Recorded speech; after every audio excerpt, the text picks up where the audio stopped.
नमस्कार, आप देख रहे हैं ब्रेकिंग बिहार। अभी हमारे साथ है युवा बिहार सेना के राष्ट्रीय अध्यक्ष और हाजीपुर के पूर्व प्रत्याशी इंजीनियर राजकुमार पासवान। इनसे जानेंगे जिस प्रकार से चिराग पासवान ने यह कहा है नेताओं के बच्चों को सरकारी स्कूल में पढ़ना चाहिए, उस पर राजकुमार पासवान क्या सोचते हैं। पासवान जी, सबसे पहले आपका स्वागत है। क्या जी नमस्कार। देखिए, माननीय सांसद चिराग पासवान जी ने जो बात कही है ये कोई नया नहीं कहा है। हमारी युवा बिहार सेना पार्टी लगातार इस चीज़ की मांग करते रही है। नहीं विश्वास हो तो गूगल में जाके सर्च कीजिए आप, और बहुत सारे न्यूज़ चैनलों पे देखने को मिलेगा। ये हम लोगों के कहे हुए बातों को कहते हैं। रही बातें कहा है तो सराहनीय कदम है, मैं समर्थन करता हूँ, लेकिन चिराग पासवान बिहार के आवाम को बताएं कि उनके घर से कितने उनके परिवार से कितने लोग सरकारी स्कूल में पढ़े। रामविलास जी को छोड़ दीजिए, पशुपति कुंवर पारस जी को छोड़ दीजिए, और उनके चाचा स्वर्गीय रामचंद्र पासवान जी को छोड़ दीजिए। अगली पीढ़ी की बात और उनके अगली पीढ़ी की मैं बात कर रहा हूँ। आज उनके पूरे परिवार के लोग कॉन्वेंट स्कूल में पढ़ रहे हैं। पहले चिराग पासवान तो अपना पहल करे परिवार का, तब नेता दूसरे नेताओं की बात करे। और लड़ते भी हैं आरक्षित सीट से और बात करते हैं इसकी, तो जनरल सीट पे जाकर के लड़े भाई। नहीं, यहाँ सीट की बात नहीं है, यहाँ एजुकेशन की बात है। और चिराग पासवान कहाँ पढ़ेंगे ये वह तय नहीं करेंगे, उनके पिता ने तय किया होगा। चिराग पासवान कल तय करेंगे, जब उनका बच्चा होगा तब तय करेंगे कि पढ़ना चाहिए या नहीं पढ़ना। क्यों? उनके बहनोई साहब के बच्चे नहीं हैं, उनके चचेरे भाई लोग नहीं हैं, उनके और भी दूर दराज में नहीं हैं, बहुत सारे उनके बच्चे हैं। बताएं कितने उनके परिवार में बच्चे सरकारी स्कूल में पढ़ रहे हैं। और चिराग पासवान जी की खुद एकेडमिक एक घटिया छात्र से भी मैं कह रहा हूं आपके चैनल के माध्यम से कम पड़ जाएगा। मतलब कि बहुत ही नीचे लेवल का उनका एजुकेशन है। 98 में उन्होंने मैट्रिक किया, जो अपने हलफनामा में दिया।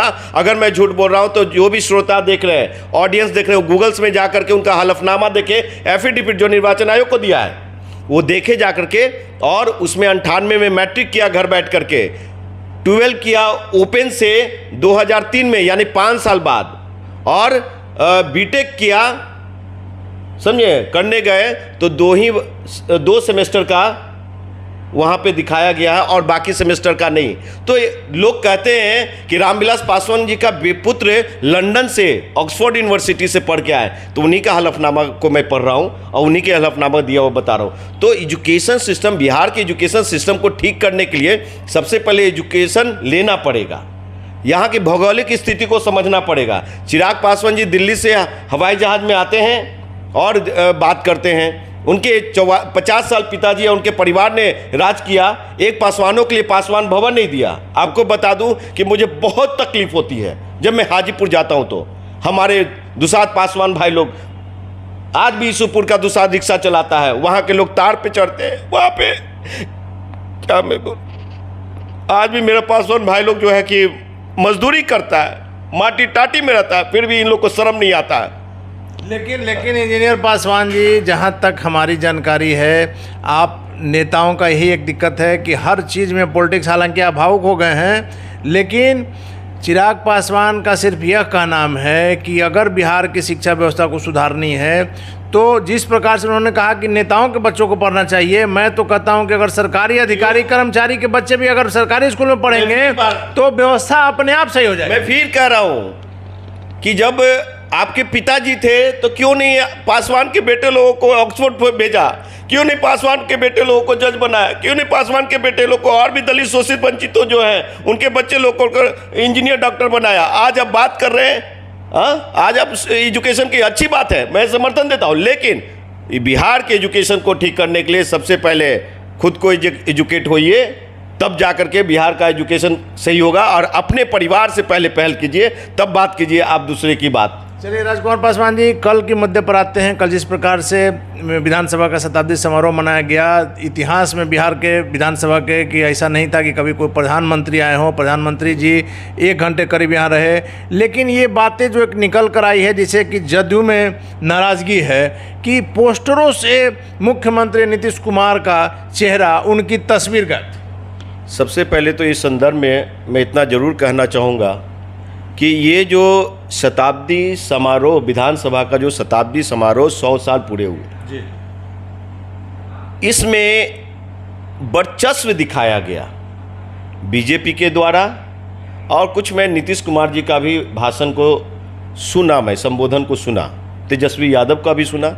लेकिन अगर बिहार सरकार का ये कार्यक्रम था तो वहाँ पे बिहार का प्रथम मुख्यमंत्री, मतलब प्रथम व्यक्ति मुख्यमंत्री होते हैं, तो उनकी पोस्टर में फ़ोटो कहीं नहीं, और सब जगह मोदी में, और स्पीकर का वहाँ पे पीएम साहब, प्रधानमंत्री जी भी ज़्यादा चर्चा किया विधानसभा स्पीकर का, अध्यक्ष का। तो कहीं न कहीं मुझे लग रहा है कि नीतीश जी की नैया डूबती हुई दिख रही है और ये कुछ न कुछ गेम प्लान हो रहा है, यानी कि खेला हो सकता है। कल का प्रोग्राम सरकारी प्रोग्राम था या बीजेपी का प्रोग्राम? देखिए, जो ऐसे तो ऑफिशियली सरकारी प्रोग्राम था, लेकिन उसको भगवा मय कर दिया गया। और अगर सही मायने में 100 साल का शताब्दी समारोह मनाया जा रहा था तो बिहार की जो वैशाली है, नालंदा है, बोध गया, इन सब की झांकी दिखाई जाती और ये आमजन भी देखते।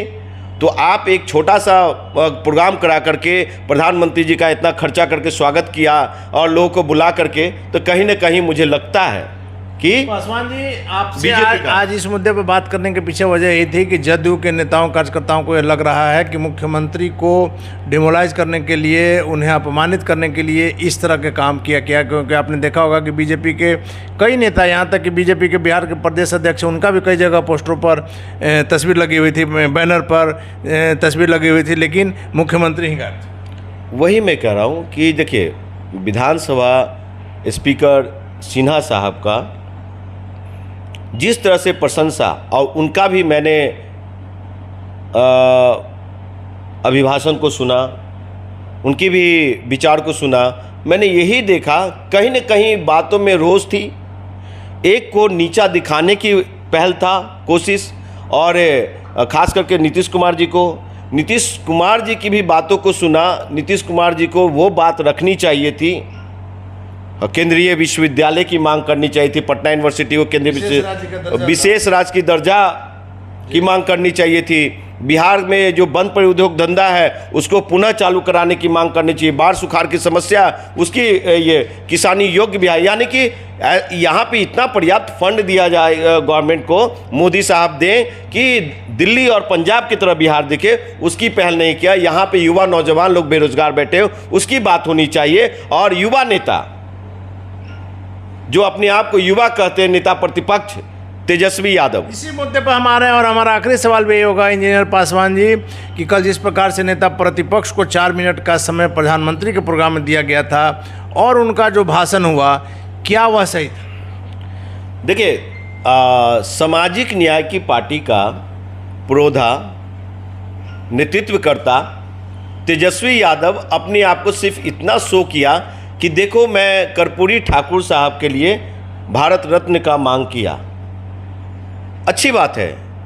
लेकिन जिस तरह से वो संबोधन कर रहे थे और 4 बार वो रुके, तो कहीं न कहीं शिक्षा का अभाव है और उनको पढ़ने नहीं आ रहा था, इसलिए वो रुक जा रहे थे। जो खुद का लिखा हुआ को नहीं सही ढंग से पढ़ सके तो बिहार के 13 करोड़ आवाम को क्या सही शिक्षा दे पाएंगे, एजुकेशन दे पाएंगे? वो बहुत मैं खुद सुन रहा था तो मुझे बड़ा अफसोस हो रहा था कि तेजस्वी यादव कम से कम प्रैक्टिस तो कर लिए होते।